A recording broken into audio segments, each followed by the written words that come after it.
আহিয়ার হাত রিহানের পা অবধি পৌঁছানোর আগে ছেলেটা মেয়েটাকে বুকে জড়িয়ে নিল। তার কত সাধনার ফল এই মেয়েটি। তার স্থান পায়ে নয়, বুকে। পূর্ণতার আনন্দে আহিয়া রিহানের বুকে মুখ খুঁজে ফুপিয়ে কেঁদে উঠল। তাদের এতদিনের স্বপ্ন সত্যি হয়ে গেছে। এর চেয়ে সুখের দিন আর কি হতে পারে। রিহান প্রথমে আহিয়াকে সান্ত্বনা দিল, পরবর্তীতে তারও দু চোখ খুশিতে ছলছল করে উঠল। ছেলেটা আর আহিয়া পাখির মুখটা দু হাতে আঁচলে নিয়ে অসংখ্য চুমুতে ভরিয়ে দিল। তারপর আবারও শক্ত করে নিজের বুকের সাথে চেপে ধরল। কিছুক্ষণ পর আহিয়া মৃদু কণ্ঠে বলল, অজু করে আসো, নামাজ পড়ে মহান রবের কাছে শুকরিয়া আদায় করব। তিনি না চাইলে কিছুই সম্ভব হতো না। রিহান সম্মতি জানিয়ে ওয়াশরুমের দিকে হাঁটল। এতটুকু সময় আহিয়া রিহানের রুমটা ঘুরে ঘুরে দেখল। সত্যি রিহানের রুমটা খুব সুন্দর। বিশাল রুমটা সম্পূর্ণ আধুনিক ডিজাইন তৈরি। একপাশে ওয়াশরুম আর একপাশে বড় বেলকনি। বেলকনিতে সোফা, দোলনা সব কিছুই আছে। তাছাড়া রয়েছে সুন্দর সুন্দর কিছু ফুলের টব। রুমের কর্নারে বুকশেলফটা আহিয়ার বেশ নজর কেড়েছে। সেখানে গল্প, উপন্যাস সহ বিভিন্ন মোটিভেশনাল বই রয়েছে। এত বড় রুম, তাতে কোনো কিছুর অভাব নেই। সুন্দর সুন্দর ফার্নিচারের রুমটা পরিপূর্ণ। আহিয়া বেলকনির দিকে যেতেই মৃদু বাতাসের ছাপটা মনটা যেন শীতল হয়ে গেল। তখনই শোনা গেল ওয়াশরুমের দরজা খোলার শব্দ। তাই এবার আহিয়া অজু করতে গেল। অতঃপর দুজনে মিলে পূর্ণতার আনন্দে মহান রবের কাছে শুকরিয়া আদায় করলো। সেই সাথে দোয়া করলো জীবনের শেষ দিনটা যেন একসাথেই কাটতে পারে। নামাজ শেষ করে আহিয়া ধীরে ধীরে শরীরের গহনাগুলো খুলে রাখতে শুরু করলো। হাতের সোনার চুড়িগুলো খোলার সময় মেয়েটা ব্যথায় আর্তনাদ করলে রিহান জিজ্ঞাসা করলো, কি হয়েছে পাখি? আহিয়া মৃদু কণ্ঠে বলল, তেমন কিছু নয়, চুড়িগুলো আমার হাতে ছোট হয়, তাই খুলতে কষ্ট হচ্ছে। রিহান এবার নিজেই ধীরে ধীরে সবগুলো চুড়ি খুলে দিল। তারপর গলা থেকে নেকলেসগুলো খুলতে চোখ গেল গলায় কালো কুচকুচে তিলের দিকে। মুহূর্তে ছেলেটার ঘোর লেগে গেল। তবুও নিজেকে কন্ট্রোল করে আহিয়াকে নিয়ে বিছানায় বসলো। অতঃপর রিহান আহিয়ার হাত দুটো নিজের হাতে মুঠোবন্দি করে নিয়ে বলল, আহিয়া পাখি। আহিয়ার আজকে ভীষণ লজ্জা লাগছে রিহানের দিকে তাকাতে। নিচের দিকে তাকিয়ে মৃদু কণ্ঠে জবাব দিল, আমাকে তো আর নতুন করে কিছু বলতে হবে না জান। তুমি তো সবই জানো। আমার ফ্যামিলিতে আমার বাবা মার আমি একমাত্রই সন্তান। তাদের কোনো মেয়ে নেই। তাই আমি আশা করব তুমি সর্বদাই আমার আব্বু আম্মুকে নিজের বাবা মার মতোই দেখবে। তাদের কোনো কথায় কষ্ট পেলে আমাকে জানাবে, কিন্তু কখনো মুখে মুখে তর্ক করবে না। ভালোবাসার চাদরে মুড়িয়ে রাখার দায়িত্ব আমার। আহিয়া কিছুক্ষণ তাকিয়ে থেকে বলল, আপনি চিন্তা করবেন না রেহান, আমার দ্বারা তারা কখনোই কষ্ট পাবে না। আমি ছোট থেকে একান্নবর্তী পরিবারই বড় হয়েছি। সেটা হয়তো আপনার অজানা নয়। পরিবার ভাঙ্গা শিক্ষা আমি পাইনি।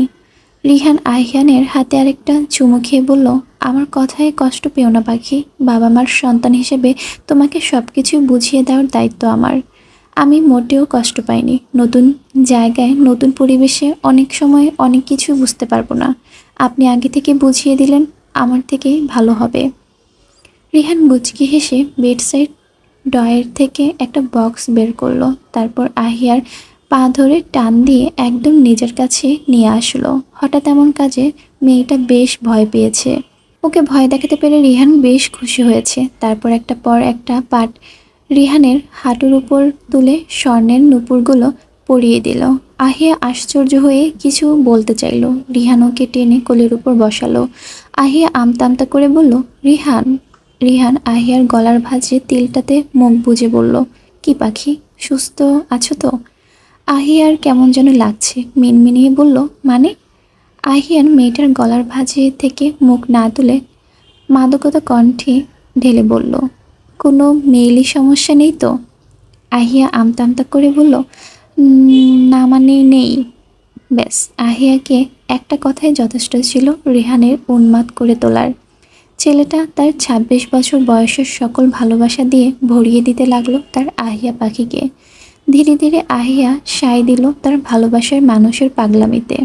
নির্জন রাতের এই ফুলের বাসরে মত্ত হলো একসাথে দুটি দেহ। দীর্ঘদিনের বাসনা পরিপূর্ণ কেউ আছে। রাতটা যেন খুব অল্প সময়ে শেষ হয়ে গেল। ভোরের নরম আলো ধীরে ধীরে পর্দা ভেদ করে ভেতরে ঢুকছে।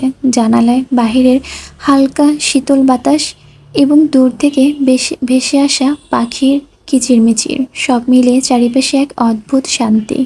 ত্রিধার ঘুম ভাঙল ধীরে ধীরে। প্রথমে কিছুই মনে পড়ছে না, তারপর অনুভব করলো কারো হাতের উপর মাথা রেখে শুয়ে আছে, আর মানুষটি একটা হাতে তার কোমর জড়িয়ে আছে।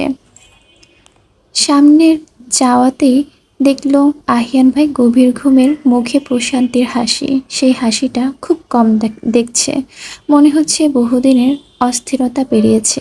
শান্তির হাসি। গত রাতের কথা মনে পড়তে ত্রিধার গাল লাল হয়ে উঠল। কতদিন একই ছাদের নিচে থেকেও দূরে ছিল, সম্পর্ক ছিল কিন্তু পূর্ণতা ছিল না। গত রাতে সব দূরত্ব ভেঙে দিয়েছে।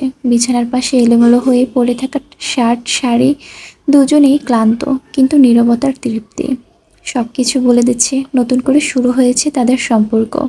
ত্রিধা আলতো করে উঠতে গেলে আহিয়ান হাত আরো শক্ত করে ধরল। আধো ঘুমে সে ফিসফিস করে বলল, এখনই কোথায় যাচ্ছ? এত তাড়াতাড়ি সকাল হয়ে গেল।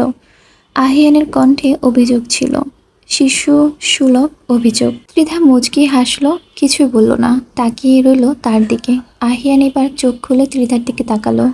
কিছুক্ষণ শুধু তাকিয়ে রইল। সে চাহনিতে ছিল না কোনো দুষ্টুমি, ছিল না কোনো তাড়াহুড়ো, শুধু শুধু গভীরের নিশ্চয়তা। সে ধীরে ধীরে বলে উঠল, এবার মনে হচ্ছে সত্যি তুমি আমার হলে। কথাটা শুনে ত্রিধার বুকটা হালকা কেঁপে উঠল। এতদিনের অসম্পূর্ণ সম্পর্ক পূর্ণতা পেল। জানালা বাইরে সূর্য উঠেছে, ঘরের ভেতরে শুরু হচ্ছে তাদের সম্পর্কের নতুন অধ্যায়, যেখানে কোনো দূরত্ব নেই, কেবল শান্ত আপন সকাল। ত্রিধা লজ্জায় মুখ লুকালো আহিয়ানের বুকের উন্মুক্ত লোমশ বুকে। আহিয়ান ত্রিধার কপালে একটা চুমু খেয়ে শান্তিতে চোখ বন্ধ করে নিল। আজ থেকে এই নারীটি সম্পূর্ণ তার। তাদের মাঝে আর কোনো দূরত্ব নেই, তাদের ভালোবাসায় নেই কোনো লুকোচুরি। আহিয়ার বেশ সকাল সকাল ঘুম ভেঙেছে আজ। আহিয়া যতবার বিছানা থেকে ওঠার চেষ্টা করেছে, রিহান ততবারই ঘুম জড়ানো কণ্ঠে বলেছে, উফ আহিয়া পাখি, নড়াচড়া করিও না তো, ঘুমাতে দাও না শোনা। কি আর করবে, তাই আহিয়াও শুয়ে আছে। কিন্তু নতুন বউ এত বেলা পর্যন্ত ঘুমানো ঠিক না, তাই এই পচা লোক কীভাবে বুঝবে? তাছাড়া তার সারা শরীর ব্যথায় টনটন করছে। শাওয়ার সেরে আসতে যদি একটু ভালো লাগে। রিহানের ঘুম একটু ভারী হয়ে আসতেই আহিয়া চুপচাপ চলে গেল শাওয়ার নিতে। বেলা সকাল 9টা। পুরো শহর জেগেছে, কিন্তু আহিয়ানের ত্রিধারানীর এখনো ঘুমন্ত। ভোরে একবার ঘুম ভেঙেছিল, তারপর আর সজাগ পায়নি মেয়েটা। আর সজাগ পাবে বা কী করে? গতকাল শেষ রাতে ঘুমিয়েছে। চোখে এখন সারা রাতের ঘুম জড়ানো, সাথে ক্লান্তি তো আছে। আহিয়ান সকাল 8টার সময় শাওয়ার নিয়ে বাজারে গিয়েছিল। দুজনের সকালের নাস্তা বাজার নিয়ে এসেছে। এসে দেখে তার পাগলি এখনো ঘুমাচ্ছে। সে আজকে ভার্সিটির সাথে হাসপাতাল থেকেও ছুটি নিয়েছে। নতুন সংসার, এখন অনেক কিছু প্রয়োজন। আজকে বাড়িতে থেকে সব কিছু গোছাবে ভেবেছে। তাছাড়া ত্রিধার জন্য এখনও বই খাতা কেনার বাকি, তা না হলে মেয়েটা আগামীকাল থেকে ভার্সিটি যেতে পারবে না। আহিয়ান বাজারে ব্যাগগুলো কিচেনে রেখে ফ্রেশ হয়ে রুমে এলো। ত্রিধা এখনও ঘুমাচ্ছে। ওর কেন জানি সহ্য হলো না মেয়েটার এত শান্তির ঘুম। বড্ড হিংসা হলো এটা ভেবে, সে এখানে একা আছে আর তার বউ পড়ে পড়ে ঘুমাচ্ছে। ত্রিধা কানে কিছু সুরসুরি পেতেই বিরক্ত কণ্ঠে বলল, উফ মাম্মাম, আরেকটু ঘুমাতে দাও না প্লিজ। আহিয়ান আবারও ওর কানে সুরসুরি দিল। ত্রিধা এবার বিরক্ত কণ্ঠে বলল, মাম্মাম প্লিজ। আচমকা কিছু মনে পড়তে মেয়েটা চট করে চোখ মুড়ল। তখনই নজর এলো আহিয়ান ভাইয়ের মুখ। আহিয়ান একটা লাল গোলাপ ওর দিকে এগিয়ে দিয়ে বলেছে, শুভ সকাল মিসেস মাহাদিবা। ত্রিধা এক হাত বাড়িয়ে গোলাপটা নিয়ে চাদরের নিচে মুখ লুকালো। সেটা দেখে আহিয়ান দুষ্টু হাসলো। তারপর একটানে মেয়েটাকে নিজের কোলে বসিয়ে বলল, এখনও লজ্জা ভাঙাতে পারিনি? তাহলে তো আরেকবার ট্রাই করতে হয়। ত্রিধা চাদরের নিচ থেকে বলল, এই না না, আমাকে কি তোর নানার বয়সের মনে হয়? ত্রিধার লজ্জায় মুখটিকে চুপ করিয়ে রইল। সেটা দেখে আহিয়ান ওকে পাজকালো তুলে ওয়াশরুমের ঝর্ণার নিচে দাঁড় করিয়ে দিল। ত্রিধা এবার মৃদু চেঁচিয়ে বলল, ইস আহিয়ান ভাই, আমার শরীরের জায়গায় জায়গায় জ্বলে যাচ্ছে। ঠিক হয়ে যাবে, তাড়াতাড়ি শাওয়ার নে, আমি বাইরে আছি। বলে আহিয়ান ওয়াশরুমের থেকে বেরিয়ে ত্রিধার জামা কাপড় এগিয়ে দিয়ে আসলো। ত্রিধা শাওয়ার শেষ করে গুটি গুটি পায়ে এসে বিছানায় বসলো। আহিয়ান খেয়াল করলো মেয়েটা তার দিকেই তাকাচ্ছে না, তাই সে মুচকি হেসে চলে গেল কিচেনে। অতঃপর খাবার নিয়ে এসে বসলো ত্রিধার সামনে। মেয়েটা এখনো ওর দিকে তাকাচ্ছে না, তাই ওকে স্বাভাবিক করার জন্য আহিয়ান জিজ্ঞেস করলো, বোনের বিয়ে উপলক্ষে কয়দিন ছুটি নিয়েছিস? ত্রিধা অন্যদিকে তাকিয়ে বলল, 3 দিন। সোমবার থেকে ভার্সিটি যেতে হবে। আহিয়ান ত্রিধার মুখের সামনে খাবার ধরে বলল, কি কি বই প্রয়োজন লিস্ট করে দিস, এনে দেব। ত্রিধা এবার ওর দিকে তাকিয়ে বলল, আপনি সংসারের জন্য এত খরচ খরচ কেন করছেন? আর কিভাবেই বা? আর এত টাকা কোথায় পাচ্ছেন? তোর কথা শুনে মনে হচ্ছে একদিনই পাকা গিন্নি হয়ে গিয়েছিস। একদম কথা ঘোরাবেন না, যেটা জিজ্ঞেস করেছি সেটাই বলুন। পিচি বইয়ের ধমকে আহিয়ান মৃদু হেসে বলল, আমার পার্সোনাল অ্যাকাউন্টে 3 লাখ টাকা ডিপোজিট করা আছে, আগে থেকে জমিয়েছি। লেখাপড়া চলাকালীন সময় পাপা আমাকে হাত খরচের জন্য টাকা দিত, সেগুলোই সব তো আমার লাগতো না, সেখান থেকে কিছু কিছু অ্যাকাউন্টে জমিয়ে রাখতাম। তাই সংসার নিয়ে তোকে ভাবতে হবে না। তারপর আমি তো আর বসে নেই, ভার্সিটির স্যালারিতেই আমাদের দুজনের সংসার ঠিক চলে যাবে। ত্রিধা শুধু তাকিয়ে রইল তার সামনে থাকা মানুষটার দিকে। আহিয়ান ওকে খাবার খাইয়ে মেডিসিন খাইয়ে দিল, তারপর নিজেও নাস্তা শেষ করে নিল। তখনই ওদের কানে ভেসে আসলো কলিং বেলের শব্দ। দুজনে বেশ আশ্চর্য হয়েছে, এই মুহূর্তে এই বাড়িতে আসার মতন তাদের কেউ নেই। তাই অবাক হয়ে আহিয়ান গেল দরজার দিকে। দরজা খুলতেই দেখলো তার 4 বন্ধু দাঁড়িয়ে আছে। রিহান দাঁত কেলিয়ে হেসে বলল, গুড মর্নিং শালাবাবু, সকাল সকাল এসে ডিস্টার্ব করলাম না তো? আহিয়ান আশ্চর্য কণ্ঠে বলল, তোরা এত সকাল সকাল এখানে? মৃদুল কাকে যেন ডেকে বলল, এই ভাই আপনারা নিয়ে আসেন। আহিয়ান আশ্চর্য হয়ে দরজার দাঁড়িয়ে আছে সেটা দেখে অলোক ওকে টেনে দরজার সামনে থেকে সরিয়ে বলল, গেস্ট আসলে ভেতরে যেতে বলতে হয়, সেটাও কি জানিস না নাকি? আহিয়ান কিছু বলবে তার আগেই দেখলো দরজা দিয়ে কিছু লোক ফার্নিচার নিয়ে ভেতরে প্রবেশ করছে। মৃদুল সবাইকে বারবার বলছে যেন সাবধানে নিয়ে আসে। আহিয়ান সেদিকে তাকিয়ে বলল, কি হচ্ছে এসব? আমি তো কিছুই বুঝতে পারছি না। রিহান আর নির্জন আহিয়ানের দুপাশে দাঁড়িয়ে কাঁধ জড়িয়ে ধরে বলল, আমার বন্ধু নতুন নতুন সংসার শুরু করেছে, তাকে কিছু গিফট না করলে কি হয়? বেশি মানুষের সারা শব্দ পেয়ে ত্রিধা দরজায় এসে দাঁড়িয়েছে। আহিয়ানের বন্ধুদের দেখে সে আবার রুমে চলে গেল। আহিয়ান বন্ধুদের দিকে তাকিয়ে ভ্রু বাঁকিয়ে বলল, এগুলো কে কে কি গিফট বলে? রিহান হেসে বলল, তাহলে কি বলে? আহিয়ান সেদিকে তাকিয়ে বলল, এত ফার্নিচার দেখে মনে হচ্ছে তোদের বোন বিয়ে করেছে আমি, তাই যৌতুক নিয়ে এসেছিস। মৃদুল হেসে বলল, তোর যেটা ইচ্ছে ভাবতে পারিস, ত্রিধাকে তো আমরা বোনই মানি। বন্ধুদের কর্মকর্তা দেখে আহিয়ান স্ট্যাচু হয়ে দাঁড়িয়ে আছে। লোকগুলো একটার পর একটা ফার্নিচার এনে পুরো ফ্ল্যাট ভরিয়ে দিয়ে যাচ্ছে। রিহান, মৃদুল, অলোক ও নির্জন ওনাকে দেখিয়ে দিল কোথায় কি রাখতে হবে। মুহূর্তের মধ্যে পুরো ঘরটা বন্ধুরা সাজিয়ে দিল। Fridge, TV, sofa, dressing table, আলমারি থেকে শুরু করে এ টু জেড সব কিছু এনেছে তারা। আহিয়ান এখনও হতভম্ব বন্ধুদের কর্মকাণ্ডে। এর মাঝে সে ওদের অনেকবার বুঝিয়েছে এসব তার প্রয়োজন নেই, সময় মতো সে নিজেই সব করে নেবে। কিন্তু তার বন্ধুগুলো কথা শুনলে তো। অবশেষে সব কিছু গুছিয়ে রেখে ত্রিধার বানানো কফি হাতে সবাই সোফায় বসলো। রিহান বারবার বলেছে আহিয়ান ও ত্রিধাকে আজকে তার রিসেপশনে থাকতেই হবে, কিন্তু আহিয়ান রাজি হলো না। সে জানালো আগামীকাল থেকে তার ভার্সিটি এবং হসপিটাল দুটোই খোলা, তাই সংসার বাকি কাজ যা আছে আজকেই গোছাতে হবে। যখন সে এবং ত্রিধা ভার্সিটি যাওয়া শুরু করবে তখন আর এসব করার সময় পাবে না। তাছাড়া নতুন সংসারে অনেক কিছুই ত্রিধা পারে না। আহিয়ান পাশে পাশে থাকলে মেয়েটার সুবিধা হবে। অবশেষে কফি শেষ করে হতাশ হয়ে বন্ধুরা বিদায় নিল। রিহান যাওয়ার আগে বারবার বলল, তোর বোন যদি এই বিষয়ে আমায় কিছু বলে সব দোষ তোর, আমি তোকে কল দিয়ে ধরিয়ে দেব। আহিয়ান জানালো সে বোনের সাথেই এ বিষয়ে কথা বলে নেবে। সকাল গড়িয়ে দুপুর এলো। ত্রিধা ভাত বসিয়ে এসে আহিয়ানের উদ্দেশ্যে বলল, শুনছেন? আহিয়া ল্যাপটপে কিছু করছিল, সেদিকে তাকিয়ে বলল, বলো। ভাত রান্না তো বসালাম, কিন্তু আমি তো আর কিছু পারি না, মাছ মাংস কাটবো কি করে? আর এগুলো রান্না করবই বা কীভাবে? আহিয়ার মৃদু হেসে ত্রিধার এক হাত টেনে নিজের কাছে বসিয়ে বলল, বাড়িওয়ালা বাড়িতে যে মেয়েটা কাজ করে তাকে বলেছি আমাদের বাড়িতে আসতে। সেই এখন থেকে রান্না, মাছ কাটা, মাংস কাটা সব কিছু করে দিবে। তাকে আগে থেকে বলা নেই, তাই আজকে আসতে একটু দেরি হচ্ছে, কিন্তু আগামীকাল থেকে সকালেই চলে আসবে। সকালে নাস্তা বানিয়ে দুপুর ও রাতের রান্না একসাথে করে দিয়ে যাবে। তুমি শুধু ভাত রান্না করবে। ত্রিধা ভাবুক ভঙ্গিতে বলল, মাছ মাংস কাটা সেটা না হয় ঠিক আছে, কিন্তু 3 বেলা রান্না করলে তো তাকে অনেক টাকা দিতে হবে। আহিয়ান এবার ল্যাপটপটা বন্ধ করে বলল, ঠিকই বলেছ, কিন্তু কিছুই করার নেই। ওকে কাজে না নিলে তো আমাদের না খেয়ে থাকতে হবে। তুমি যত তাড়াতাড়ি পারো তার থেকে কিছু কাজ শিখে নাও। রান্নাটুকু পারলেই চলবে, বাকি কাজ না হয় ওই মেয়েটা প্রতিদিন করে দিয়ে যাবে। ত্রিধার বেশ মন খারাপ হলো। সত্যি সে কোনো কাজের না, স্বামীর জন্য সামান্য রান্নাটুকু করতে পারছে না। ওর ভাবনার মাঝে কলিং বেল বেজে উঠল। ত্রিধা দরজা খুলে দেখল তার থেকে ছোট একটা মেয়ে দাঁড়িয়ে আছে। মেয়েটা ত্রিধাকে সালাম দিয়ে বলল, আসসালামু আলাইকুম ভাবি, আমার নাম টিয়া। ভাইজান আইতে কইছিল। ত্রিধার আর বুঝতে বাকি রইল না মেয়েটি আসলে কে। তাই সে মেয়েটিকে ভেতরে এনে কিচেনে নিয়ে গেল। এদিকে খানবাড়ি আজকে পুরো শান্ত। আগে কোনো অনুষ্ঠান যাওয়ার সময় হই হুল্লোড় পরিবেশ পুরো মাতিয়ে রাখতো বাড়ির ছেলেমেয়েরা, কিন্তু আজকে তারা কেউই নেই। বন্যার আজ কষ্ট করে গোসলের জন্য ত্রিধাকে বকতে হচ্ছে না। মেঘের আজ ছেলের জন্য কফি বানানোর জন্য তারা নেই। মেয়েটাও আজ আর তার সাথে বসছে না। আলী আহমদ খানের শরীর আজকে মোটামুটি ভালো, কিন্তু তিনি আহিয়ার রিসেপশনে যাবে না। তানবীর ভাগিনাকে ফোন দিয়েছিল, আহিয়ান জানিয়েছে তারা যাচ্ছে না। সেটা শুনে পুরো খানবাড়ির সবার মন খারাপ।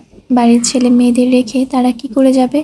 কিন্তু অন্য কারো বিয়ের অনুষ্ঠান হলে না গেলেও চলতো, নিজের মেয়ের অনুষ্ঠানে কি করে যাবে না তারা? সকলের চিন্তিত মুখে দেখেও আবির কিছুই বলছে না। সে তার মতো কফিতে চুমুক দেওয়ায় ব্যস্ত। আদি পরপর আরও কয়েকবার আহিয়ানকে ফোন দিয়ে যেতে বলল, কিন্তু ছেলেটা বাপের মতোই এক রোখা জেদি। যেটা একবার বলে সেটাই করে। আদিবা একটু পরপর জিজ্ঞেস করছে তার ভাইয়া ও ছোট আপু কোথায়। রাই তার ছোট্ট মেয়েটাকে কিছুই বলতে পারছে না। অন্যদিকে রিহান বাড়িতে গিয়ে আহিয়াকে জানালো তার ভাইয়াও ভাবি আসবে না। সেটা শুনে আহিয়া সে কি কান্না! বউয়ের কান্না সহ্য করতে না পেরে রিহান বাধ্য হয়ে কথা দিল রিসেপশন শেষ হলে রাতের দিকে তাকে নিয়ে যাবে আহিয়ানের বাড়িতে। দুপুর গড়িয়ে বিকেল, আর বিকেল গড়িয়ে ধরণীতে রাতের অন্ধকার নেমে এলো। খানবাড়ির মানুষ মন খারাপ করে রিহান আহিয়ার রিসেপশনে অ্যাটেন্ড করলো। অবশ্য অনেকেই জিজ্ঞেস করেছে আহিয়ান ও ত্রিধার কথা। বড়রা কোনো রকমে সবাইকে বুঝ দিয়েছে আহিয়া অপেক্ষা করছে রিসেপশন শেষ হলে ভাইয়া ও ত্রিধার সাথে দেখা করতে যাবে। হলো তাই। রিহান তার কথা রেখেছে, যদিও তার এখন সকলের সাথে নতুন বধূকে নিয়ে শ্বশুরবাড়িতে যাওয়ার কথা, কিন্তু সে সকলকে বুঝিয়ে বলল তাদেরকে নিতে আসতে হবে না। আগামীকাল সে নিজেই আহিয়াকে নিয়ে খানবাড়িতে বেড়াতে যাবে। এতে অবশ্য অনেকেই অনেক প্রশ্ন করেছে। রিহান সবাইকে বুঝিয়ে বলেছে তার গুরুত্বপূর্ণ কাজ আছে। আদিবা কিছুক্ষণ কান্নাকাটি করলো। বড় আপুকে না নিয়ে সে যাবেই না। বাড়িতে ছোট আপুও নেই, সে কার সাথে খেলা করবে? উষা নাকি তার সাথে ঝগড়া করে সেই বিচারও দিল আহিয়ার কাছে। অবশেষে খানবাড়ির সকলে মেয়ে এবং মেয়ের জামাইকে না নিয়ে বাড়ি ফিরে এলো। রাত 10টার দিকে সকল খাবার পার্সেল করে নিয়ে আহিয়ার সাথে রিহান গেল আহিয়ানের বাড়িতে। আজকে অবশ্য সাথে ফল মিষ্টি আনতেও সে ভুলেনি। সে তো আজ বন্ধুর বাড়িতে আসেনি, সে এসেছে সম্বন্ধীর বাড়িতে। আহিয়ান বেশ অবাক হয়েছে এত রাতে ওদের দেখে।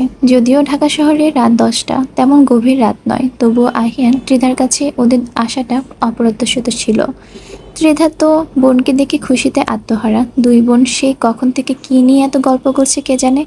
ত্রিধা আহিয়াকে দেখে যতটুকু অবাক হয়েছে তার চেয়ে বেশি অবাক হয়েছে আহিয়া।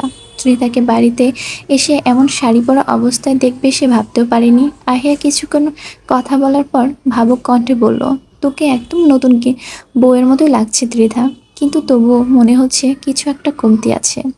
ত্রিধা বোনের কথা শুনে প্রশ্ন করলো, কি আপু? আহিয়া ওকে খুঁটিয়ে খুঁটিয়ে দেখে বলল, তুই তো এখনও নাক ছিদ্র করিসনি, কিন্তু বিয়ের পর মেয়েদের নাক পিন পড়তে হয় শুনেছি। নোজ পিন না পড়লে স্বামীর অমঙ্গল হয়। কথাটা শোনা মাত্রই ত্রিধা ঠিক করলো আগামীকালকে নাক ফোটাবে। হাসি আনন্দে অনেকটা সময় কেটে যাওয়ার পর চারজন একসাথেই ডিনার করলো। প্রায় রাত 12টার দিকে রিহান আহিয়াকে নিয়ে ফিরে গেল নিজের বাড়িতে। ওরা যাওয়ার পরপরই ত্রিধা আহিয়ান এর পিছু পিছু ঘুরঘুর করছে নাক ফোটাবে বলে, কিন্তু আহিয়ান বারবার নিষেধ করে বলল, এইসব করতে হবে না, নাকে ব্যথা পাবি। কিন্তু ত্রিধা কি আর সেসব সোনার পাত্রী? সে জেদ ধরে বসে আছে। তাই অগত্যা বাধ্য হয়ে আহিয়ানকে রাজি হতে হলো। পরের দিন সকালবেলা ত্রিধা আজ খুব ভোরে ঘুম থেকে উঠেছে। ফজরের নামাজ আদায় করে কিছুক্ষণ পড়তে বসেছে।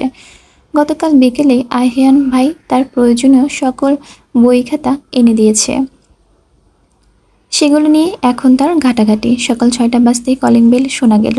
টিয়া এসেছে ভেবে দরজার দিকে ছুটে যেতেই আহিয়ান ঘুমো ঘুমো কণ্ঠে বলল, আগে পিপ হল দিয়ে দেখে নাও কে এসেছে, না দেখে দরজা খুলবে না। ত্রিধা তাই করলো। ভেতর থেকে উকি দিতেই দেখা গেল বাহিরে টিয়া দাঁড়িয়ে আছে। ত্রিধা ঝটপট দরজা খুলে দিল। গতকালকে টিয়ার সাথে তার বেশ ভাব হয়েছে। মেয়েটা বেশ আন্তরিক। ত্রিধা টিয়ার সাথে সাথে কিচেনের কাজ করা শুরু করলো। যদিও সে তেমন কিছুই পারে না, তবে টিয়া নামের মেয়েটা তাকে সব শিখিয়ে দিচ্ছে। ত্রিধাও হাসি মুখে সবটা করছে। বেচারি তো রুটি বানাতে গিয়ে বেহাল অবস্থা হলো। টিয়া একটু হেসেও পরবর্তী আবার চুপ হয়ে গিয়েছে। যদি আবার ভাবে কিছু ভাবে, সেটা ভেবে আর কিছুই বলেনি। তবে রুটির অবস্থা দেখে ত্রিধার নিজেই খিলখিলে হেসে উঠেছে। সেটা দেখে আবার টিয়া হাসলো। নাস্তা বানানোর কাজ শেষ হতেই চুলায় কফি বসিয়ে ত্রিধা গেল আহিয়ানকে ঘুম থেকে ডাকতে।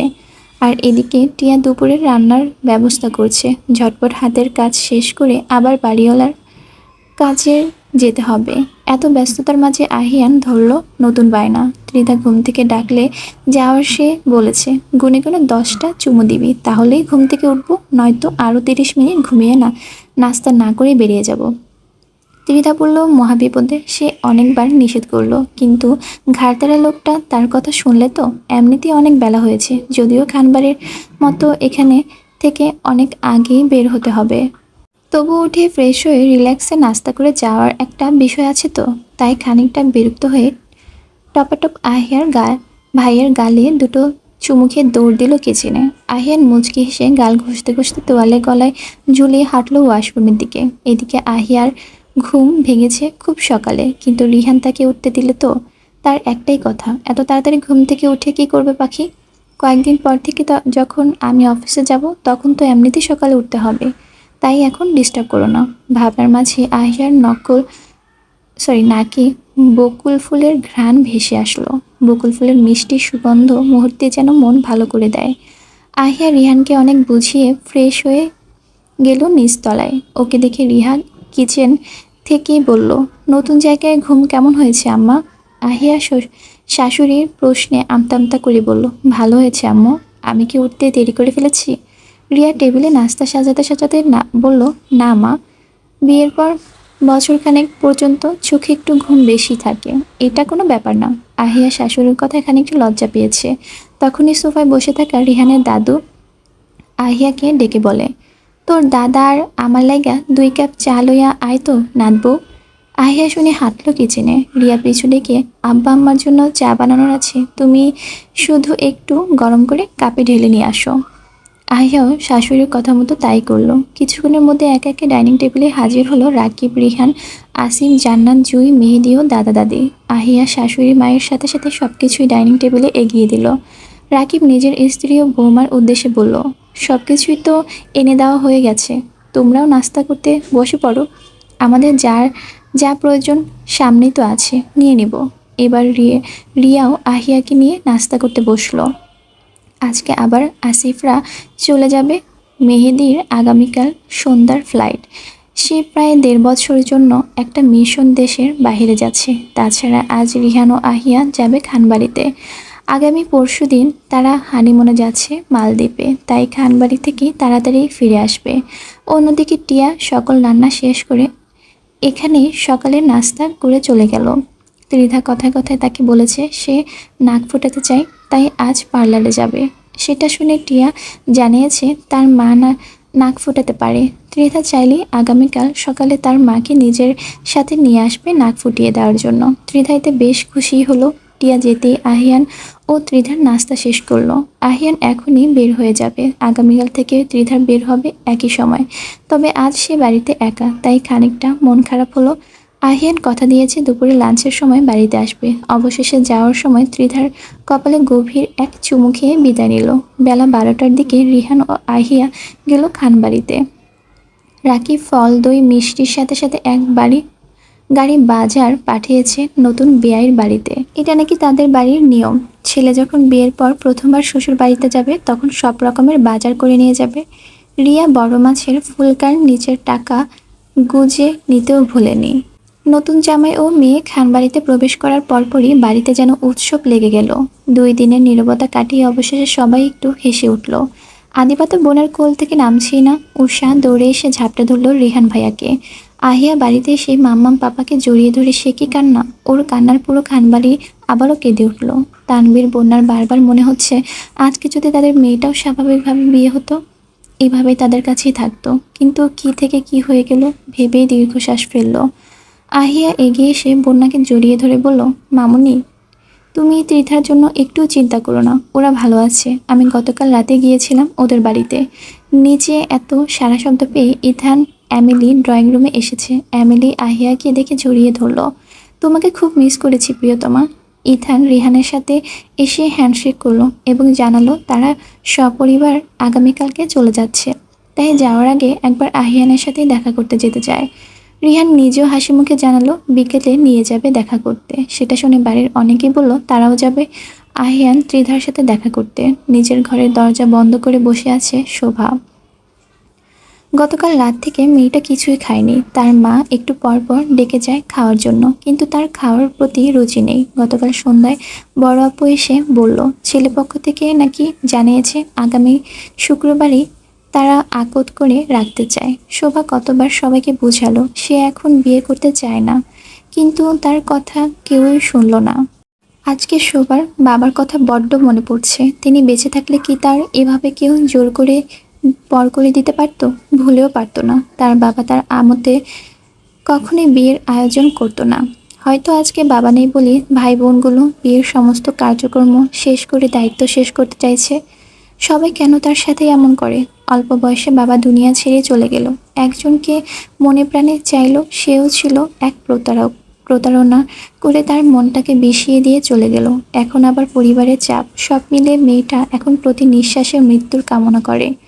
গতকাল বিয়ের কথা শোনার পর সে অনেকবার তার মিস্টার রং নাম্বারকে কল দিয়েছে, কিন্তু নাম্বারটা বরাবরের মতোই বন্ধ। আচ্ছা, মানুষটা তো একসময় ঘন্টায় ঘন্টায় কল দিত, সে নাকি তাকে খুব মিস করে। তাহলে আজ কতগুলো দিন ধরে ঠিক মতো কথা হয় না। এখন কি উনি আর মিস করে না? এখন কি আর শোবার কথা মনে পড়ে না? মেয়েটা বিছানায় বালিশগুলো ছুঁড়ে মেঝেতে ফেলে হাউমাউ করে কেঁদে উঠল। বলল, সব ছলনা ছিল, ছলনা। আমি এক প্রতারকের প্রেমে পড়েছিলাম, এক বিশ্বাসঘাতকতার বিশ্বাস করেছিলাম। ভুল তো আমারই। বিকাল 3টা। রীতি ক্লাস শেষ করে টিউশনি পড়াতে যাচ্ছিল। যেতে যেতে আশেপাশে কয়েকবার তাকালো। সিনিয়র ভাইটাকে আজকে কোথাও দেখতে পাচ্ছে না। উনি তো সবসময় এই রাস্তায় এসে হৃদিকে পিছু ডাকে, তাহলে আজ কই? মানুষটার শরীর ভালো আছে তো? ওর ভাবনার মাঝে কানের সামনে কেউ ঠোঁট এনে ফিসফিসিয়ে বলল, শ্যামলতা, তুমি কি আমাকে খুঁজছো? আচমকা পরিচিত কণ্ঠে হৃদি ঘাড় ঘুরিয়ে পাশে তাকায়। সঙ্গে সঙ্গে মেয়েটার কোমল ঠোঁট জোড়ায় স্পর্শ করে নাজমুলের গালে। আকস্মিক কর্মকাণ্ডে হৃদির চরম অবাকের সাথে সাথে লজ্জাও পড়েছে। এই লোক এভাবে এত কাছে ঝুঁকে গাল পেতে রেখেছে কে জানে। ধুর, ভালো লাগে না। নাজমুল গালে হাত দিয়ে স্তব্ধ হয়ে দাঁড়িয়ে আছে। সেটা দেখে হৃদি লজ্জায় বড় বড় পা ফেলে গন্তব্যের দিকে হেঁটে যেতে লাগলো। এই মুহূর্তে মনে হয় এখান থেকে পালাতে পারলেই বেঁচে যায় মেয়েটা। ছেলেটার ঘোর কাটতেই লক্ষ্য করলো হৃদি অনেকটাই চলে গেছে। মেয়েটা বেশ লজ্জা পেয়েছে ভেবে নাজমুল আজকে আর ওর পিছু নিল না। তবে একগাল হেসে পেছন থেকে চেঁচিয়ে বলল, থ্যাংক ইউ শ্যামা পাখি, তোমাকেও ভালোবাসি। 7টা 30 দিকে কলিং বেল বেজে উঠল। ত্রিধা ছুটে গেল দরজায়। সে জানে কে এসেছে, তাই ভেতর থেকে আর দেখার প্রয়োজন মনে করলো না। দরজা খুলে দিল। ত্রিধাকে দেখে আহিয়ানের ক্লান্ত মুখে হাসি ফুটল। সে হাত বাড়িয়ে ত্রিধাকে নিজের বাহুতে জড়িয়ে আদুরে কণ্ঠে বলল, সরি সুইটহার্ট, দুপুরে একটা ইমার্জেন্সি পেশেন্টের দায়িত্ব ছিলাম, তাই আসতে পারিনি। রাগ করো না প্লিজ। ত্রিধা মুচড়ামুচড়ি করে নিজেকে ছাড়িয়ে পেছনে ইশারা করে কিছু দেখাতে চাইল। আহিয়ান সেদিকে তাকাতেই দেখল রিহান, আহিয়া, ইথান, এমিলি, উষা ও আদিবা চোখ গোল গোল করে তাকিয়ে আছে ওদের দিকেই। ওদেরকে দেখে আহিয়ান ত্রিধাকে ছেড়ে দাঁড়ালো। আহিয়ানের অপ্রস্তুত ভঙ্গি দেখে সবগুলো ফিক করে হেসে উঠল। এবার আহিয়ানও নিজেও মুচকে হাসলো, এগিয়ে গিয়ে ইথানের সাথে হ্যান্ডশেক করলো। ইতিমধ্যে আদিবা লাফিয়ে এসে ভাইয়ার কোলে উঠল। উষাও ছুটে এসেছে ভাইয়ার কাছে। ভাগ্যিস বড়রা ড্রয়িং রুমে ছিল না। কথাটা ভেবেই ত্রিধা দীর্ঘশ্বাস ফেলল। ড্রয়িং রুমে আহিয়ানের গলার আওয়াজ পেয়ে ওদের বেডরুম থেকে বেরিয়ে এলো সুফিয়া মিলার, মালিহা খান, হালিমা খান ও আকলিমা খান, তানবীর ও আদি। পাশে খালি রুম থেকে বেরিয়ে এলো মিম ও রাই। কিচেন থেকে সবার জন্য কফি ও পাকোড়া হাতে বেরিয়ে এলো মেঘ ও বন্যা। আহিয়ান পরিবারের মানুষদের দেখে ভীষণ খুশি হয়েছে। সবার সাথে কিছুক্ষণ কথা বলে রুমে চলে গেল ফ্রেশ হতে। বাকিরা সবাই ড্রয়িং রুমে বসে আছে। ত্রিধা স্বামীর কিছু লাগবে কিনা জানতে রুমে যেতে চাইলে ওর পাপা ডেকে বলল, তুই এখানে থাক, সকলের সাথে আড্ডা দে, আমি তাসফিনের সাথে দেখা করে আসি। ত্রিধা তাই করলো। সে আর বেডরুমের দিকে গেল না। তখনই আহিয়া ত্রিধার উদ্দেশ্যে বলল, তুই না আজকে নাক ফুটাতে যাওয়ার কথা ছিল? ত্রিধা হেসে জবাব দিল, টিয়ার আম্মু আগামীকাল সকালে এসে ফুটিয়ে দিবে আপু। তখনই বন্যা বলল, টিয়াকে? আমার বাসার কাজ করে মাম্মাম, সকালে এসে 3 বেলার রান্নাসহ সকল কাজকর্ম করে দিয়ে যায়। বন্যা দীর্ঘশ্বাস ফেলল। মেয়েটাকে বেশি আদর করে কেন যে কোনো কাজ শিখালো না? শিখালে তো আজকে দিনে কাজে লাগতো। তখনই সবার মাঝে মালিহা খান বলে উঠল, শুয়ে থাকলে তো আমি নিজেই ফুটিয়ে দিয়ে যেতে পারতাম। ত্রিধা আফসোস করে বলল, তাহলে তো খুব ভালোই হতো দাদু, কিন্তু আমার কাছে তো সুই নেই। এবার পাশ থেকে মেঘ বলল, নেই তো কি হয়েছে, আহিয়াকে গিয়ে বল কিনে এনে দিতে, বাড়ির নিচেই তো কত দোকান দেখলাম আসার সময়। তখনই মহিলাদের কথার মাঝখানে রিহান বলল, আহিয়ানকে বলা দরকার নেই আন্টি, মাত্র এসেছে, রেস্ট করুক, ইথানকে নিয়ে আমি যাচ্ছি। হঠাৎ হালিমা খান রিহানের উদ্দেশ্যে বলল, আন্টি কিরে নাচ জামাই, শাশুড়িকে মা ডাকবি নয়তো আম্মু ডাকবি? রিহান মুচকি হেসে বলল, আসলে দাদু অনেক দিনের অভ্যাস তো তাই। আহিয়ান শাওয়ার সেরে বের হতে দেখলো বিছানায় শ্বশুরমশাই বসে আছে। সে তোয়ালে দিয়ে চুল মুছতে মুছতে সামনে দাঁড়িয়ে বলল, পাপা কেমন আছে মামা? তানভীর দীর্ঘ শ্বাস ফেলে বলল, ভালো আছে। দাদুর শরীর কেমন আছে? ঠিকমতো ওষুধ খাচ্ছে তো? হুম, আগের থেকে ভালো আছে। মেজো দাদু ও ছোট দাদুকে নিয়ে আসলে না? তারা চলে আসলে তোর বড় দাদুকে কে দেখতে বল? আমরা তো সবাই চলে এসেছি। তারা অন্য সময় আসবে। কেন, পাপা তো ছিল, সে দেখে রাখবে বড় দাদুকে। তোর পাপার কথা আর বলে লাভ নেই। পরশুদিন ছেলে মেয়ের বিদায়ের পর থেকে বেশিরভাগ সময় রুমেই থাকে। রুম থেকে এখন তেমন একটা বের হয় না, কারোর সাথে তেমন একটা কথাও বলে না। সবটা শুনে আহিয়ান দীর্ঘ শ্বাস ছাড়ল। তখনই তানবীর কোমল কণ্ঠে ডাকলো, তাসফিন। জি মামা। এখনই কি মামা বলেই ডাকবি? আমার একমাত্র মেয়ের জামাই তুই, আমার তো কোনো ছেলে নেই। তুই আমার ছেলে, আগেও ছিলি, এখনও আছিস। আব্বু বলে ডাকা যায় না? আহিয়ান মুচকি হাসলো, তারপর বলল, চেষ্টা করব, কিন্তু আমার একটু সময় লাগবে। কথাটা শুনে তানভীর বেশ খুশি হলো। তারপর আহিয়ানের উদ্দেশ্যে বলল, ভার্সিটির স্যালারি তো অনেক কম, কীভাবে কি চালাচ্ছিস? একটা সংসার তো আর কম খরচ না। সেই সাথে ত্রিধার লেখাপড়া, তুই চাইলে আমি। তানভীরকে আর কিছু বলতে না দিয়ে আহিয়ান বলে উঠল, না মামা, আমি আমার নিজের মতন করে সবটা গুছিয়ে নিতে পারবো। তুমি বলেছ, আমি তাতেই খুশি। কিন্তু আমার একটা মাত্র মেয়ে, আমার যা কিছু আছে সব তো তারই। জানি মামা, তুমি কষ্ট পেও না। তোমার মেয়েকে তুমি পরে কি দিবে না দেবে সেটা তুমি দেখা যাবে। এখন আমাদের মতন আমাদের সংসারটা গোছাতে দাও।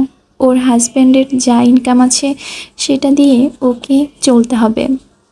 আমি শ্বশুরের টাকায় তার মেয়েকে খাইয়ে পরিয়ে লেখাপড়া করাতে পারবো না। কিন্তু তাসফিন, ত্রিধার লেখাপড়া তো অনেক খরচ, তুই কিভাবে সবটা বহন করবি? আমাকে একটু তো কিছু করতে দে। মেয়ের উপর কি আমার কোনো অধিকার নেই? মামার কণ্ঠে অসহায়ত্ব শুনে আহিয়ান আশ্বস্ত করে বলল, তুমি চিন্তা করো না মামা, আমি যেমন বড় মুখ করে তোমার মেয়েকে খানবাড়ি থেকে নিয়ে এসেছি, তেমন আমার কথা আমি রাখবো। তবুও কখনো কোনো সমস্যায় পড়লে তোমাদের জানাবো।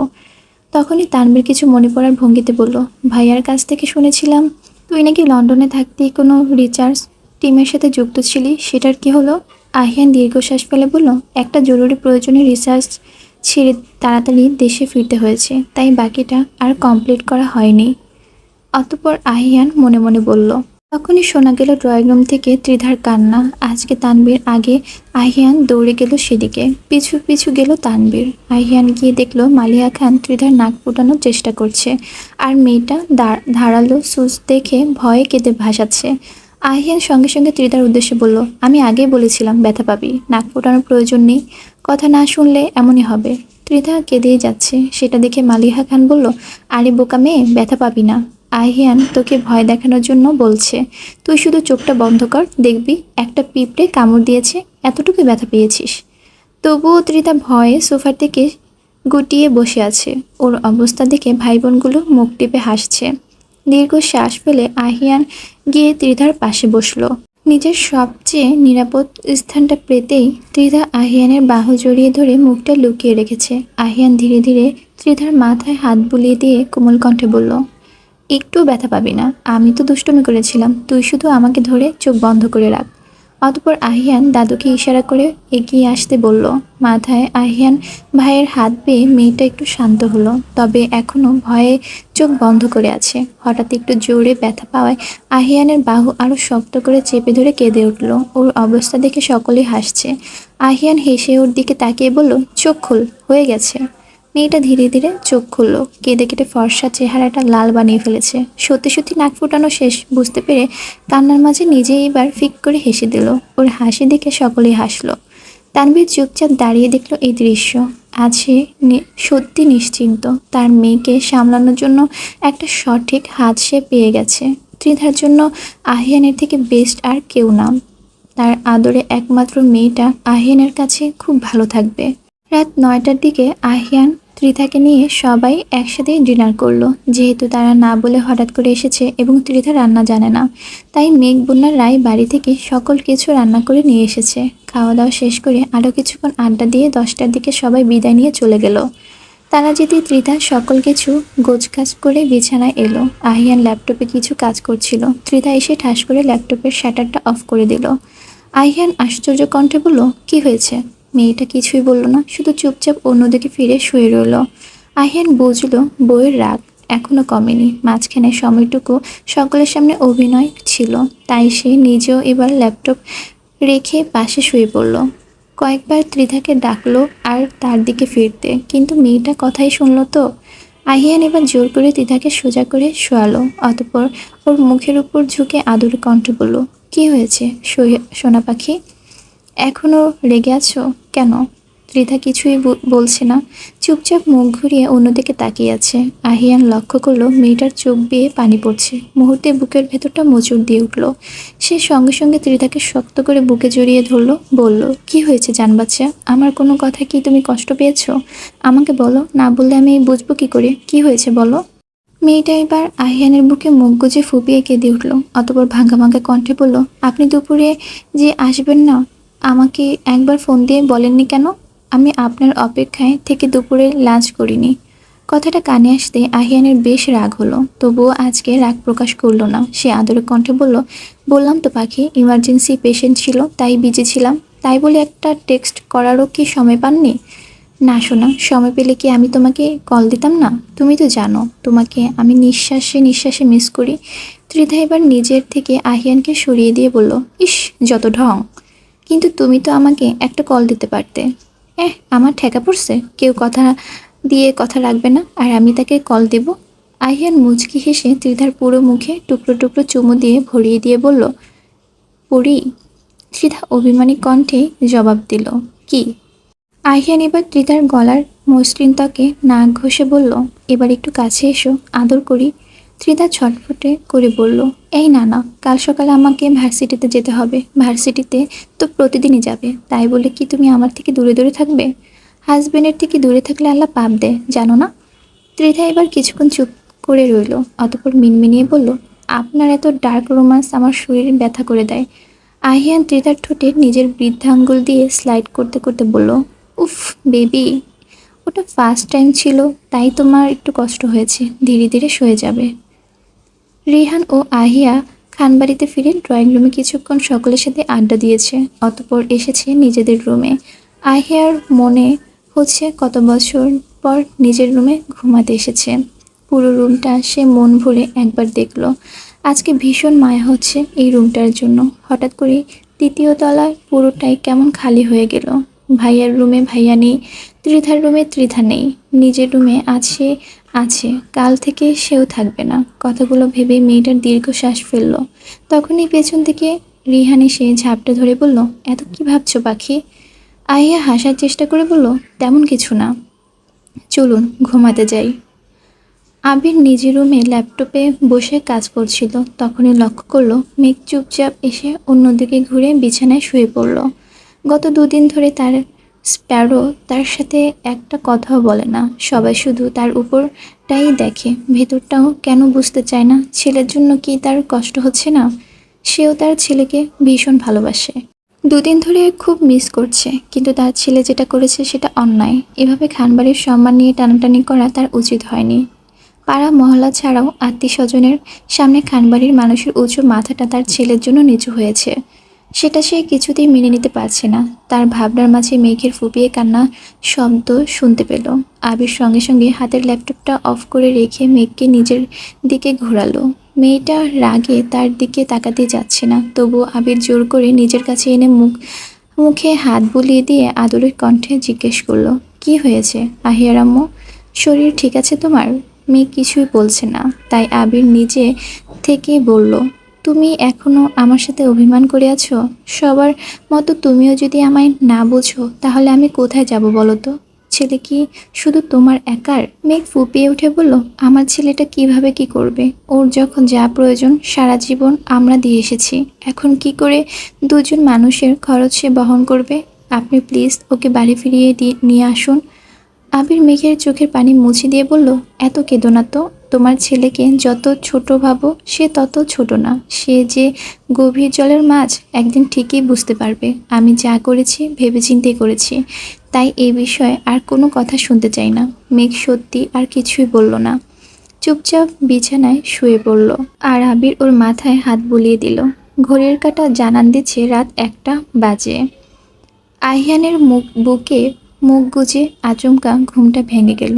গত দুদিন ধরে মাথায় সংসার নিয়ে প্রচুর টেনশন। তাকে কিছু তো একটা করতে হবে, যাতে ত্রিধাকে আগের মতন ভালো একটা লাইফ দিতে পারে। তার সাথে কষ্ট করে থেকে যদি ত্রিধা হাঁপিয়ে যায়, যদি কখনো মনে করে আহিয়ানের তার জীবনের ভুল ছিল, তখন কি করবে আহিয়ান? এই মেয়েটাকে ছাড়া সে সত্যিই মরে যাবে। এত ভাবনার মাঝে আহিয়ানের হঠাৎ মনে পড়ল আজকে দুপুরের একটা ঘটনা। আহিয়ান লাঞ্চ টাইমে হসপিটাল থেকে বেরিয়েছে বাড়ি ফেরার আশায়। তখনই লক্ষ্য করলো হসপিটালের 6 নম্বর গেটে দাঁড়িয়ে আছে এহসান। সে না দেখার ভান করে বাইক স্টার্ট দিল, কিন্তু এহসান এসে ওকে থামিয়ে জানালো কিছু কথা বলতে চায়।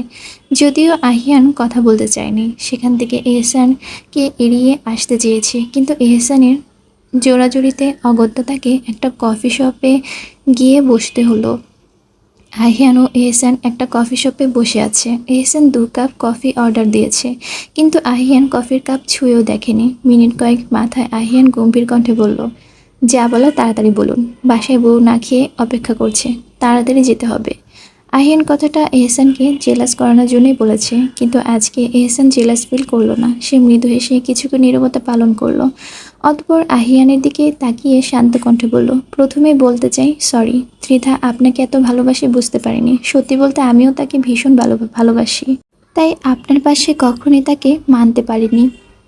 সেদিন আপনার বোনের হলুদে মিশকাকে আমি বলেছিলাম ত্রিধাকে তার রুমে পাঠাতে, সেখানে আমি আগে থেকে উপস্থিত ছিলাম। আর তারপর বলেছিলাম মহল্লার মহিলাদের এনে ঝামেলা করতে, যাতে খানবাড়ির মানুষ সম্মানের কথা ভেবেও ত্রিধার সাথে আমার বিয়েটা দিতে রাজি হয়ে যায়। কথাগুলো শুনেই সঙ্গে সঙ্গে আহিয়ান এহসানের কলার চেপে ধরল। ইতিমধ্যে কফি শপের অনেকেই তাদের দিকে তাকিয়ে আছে। এহসান মৃদু হেসে নিজের কলার থেকে আহিয়ানের হাতটা সরিয়ে বলল, একটু আগে যেটা বলেছি সেটা ছিল আমার প্ল্যান, কিন্তু গডস প্ল্যান ছিল ভিন্ন। তাই তো ত্রিধা যে কোনোভাবেই হোক তার নিজের রুমে না এসে আপনার রুমে গিয়েছিল। আর আপনাদের এলাকার আন্টিরা ত্রিধার রুমে তাকে না পেয়ে পাশের রুমে নক করেছে। তারপর অনেক ঝামেলার পর জানতে পারি আপনারা নাকি বিবাহিত। সেদিন ত্রিধার চোখে আমি আপনার প্রতি বিশ্বাস, ভরসা, ভালোবাসা দেখেছিলাম, যার এক ফোঁটাও কখনো আমার জন্য দেখিনি। অতঃপর এহসান আহিয়ান কে এক হাত নিজের হাতে নিয়ে ছলছল চোখে তাকিয়ে বলল, যাই হোক সেগুলো পুরনো কথা। আগামীকাল সন্ধ্যার ফ্লাইটে আমি দেশ ছেড়ে চলে যাচ্ছি। এবার মিশন শেষ হওয়ার পর ফিরবো কিনা জানি না। আমি জানি আপনি ত্রিধাকে খুব ভালোবাসেন, তাকে যত্নে আগলে রাখেন। তবুও বলবো, আমার ডলটাকে দেখে রাখবেন। আমি পৃথিবীর যে কোনায় থাকি না কেন সবসময় ভাববো কিউটি ডল আপনার কাছে ভালো আছে, আর তার ভালো থাকাটা আমার মনে সর্বদা স্বস্তি দিবে। আর পারলে আপনারা দুজনই আমাকে মাফ করে দিয়েন। Again sorry. আহিয়ার পুরো কথা শুনে এহসানের হাত থেকে নিজের হাতটা ছাড়িয়ে উঠে দাঁড়ালো, অতঃপর গম্ভীর কণ্ঠে বলল, ভালো থাকবেন। কথাটা শেষ করেই কফি শপ থেকে সে বেরিয়ে গেল। পেছন থেকে অসহায় চোখে তাকিয়ে রইল এহসান। তার চোখে এক ভাগ্যবানকে দেখার একান্ত প্রয়াস। সে বিড়বিড় করে বলল, বেঁচে থাকার অক্সিজেনটা কেড়ে নিয়ে বলছেন ভালো থাকতে। কথাটা বলে একা একাই মলিন হাসলো। ঘুমের মধ্যেই ত্রিধা মাম্মা মাম্মা বলে কেঁদে উঠল। ত্রিধার কান্নার শব্দে আহিয়ানের ঘোর কেটেছে। ত্রিধা ঘুমের মধ্যে কান্না করছে বুঝতে পেরে সে মেয়েটাকে নিজের উপর শুয়ে শক্ত করে জড়িয়ে ধরল। পরের দিন সকালবেলা আজকে ত্রিধার বেশ তাড়াহুড়ো। টিয়া সকাল সকাল এসে নাস্তা ও বাকি 2 বেলা রান্না করে দিয়ে গেছে। টিয়াকে ত্রিধারও বেশ সাহায্য করেছে। টিয়া যাওয়ার পর আহিয়ান ও ত্রিধার নাস্তা খেয়ে ভার্সিটির উদ্দেশ্যে বের হলো। নতুন বাড়িতে আসার পর আজকে ত্রিধার প্রথম ভার্সিটিতে যাওয়া। তার খুবই ভালো লাগছে বাড়ি থেকে ভার্সিটি এতটা কাছে দেখে। এখন আর আগের মতন প্রতিদিন জার্নি করতে হবে না। ত্রিধাকে আহিয়ান ভার্সিটিতে পৌঁছে দিতে বাইক পার্ক করে সে নিজেও চলে গেল ক্লাসে। ত্রিধাকে হঠাৎ বোরকা পরা দেখে বন্ধু বান্ধবরা বেশ অবাক হয়েছে। তাছাড়া সবাই ত্রিধার খোঁজ খবরও জানতে চাইছে। পরবর্তী ত্রিধার যথাসম্ভব বন্ধুদের সকল কিছু জানিয়েছে। তার বর্তমান অবস্থা শুনে সকলে কিছুটা আফসোস করলো। তবে সেটা ভেবে খুশি হলো ত্রিধা লক্ষ্য করলো আজকে জুই ও শোভা আসেনি। অতঃপর বন্ধুদের থেকে জানতে পারে ওরা দুজনই গত 2 দিন ধরে আসে না। একজন নাকি প্রেমে ছ্যাঁকা খেয়ে বেকা হয়ে গেছে, শুক্রবার বিয়ে তাই আসেনি। আরেকজনের হাজবেন্ড আজকে দেশ ছাড়বে, তাই বাড়িতে ম্যাডাম কেঁদে কেটে স্বামীর শার্ট ভিজাচ্ছে। ত্রিধার বেশ মন খারাপ হলো বান্ধবীদের কথা ভেবে। শোভার রং নাম্বার চেয়ে তাকে এইভাবে ধোকা দিবে ত্রিধা কল্পনাতেও ভাবেনি। আর জুয়ের বিয়ের তো মাত্র 1 মাস হলো, এর মাঝে ওর হাজবেন্ড চলে যাচ্ছে। মেয়েটার মন তো খারাপ হওয়ারই কথা। বন্ধু বান্ধবদের সাথে আড্ডা শেষে সবাই ক্লাসে গেল। সময় গড়িয়ে দুপুর হতেই আহিয়ান হসপিটাল থেকে ভার্সিটি গেটে এসে ত্রিধাকে কল দিল। অতঃপর দুজন একসাথে গেল বাড়িতে। লাঞ্চ শেষ করে কিছুক্ষণ বিশ্রাম নিয়ে ছেলেটা আবারও হসপিটালে ফিরে এলো।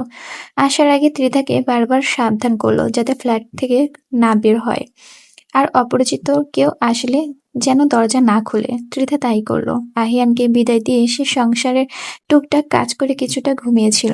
অতঃপর বই নিয়ে পড়তে বসেছে। এদিকে খানবাড়িতে আহিয়ার কান্নায় পরিবেশ ভারী উঠেছে। আগামীকালকে যেহেতু তারা হানিমুনে যাবে, তাই রিহান ও আহিয়া খানবাড়ি থেকে আজকেই চলে যাবে। আহিয়ার কান্না দেখে বাড়ির বাকি সদস্যরা কান্না করছে। আবির, তানভীর ও আদি মেয়েকে বুঝিয়ে গাড়িতে তুলে দিয়ে আসলো। মেয়ের বাড়ির মোটামুটি সকল কার্যক্রম শেষ।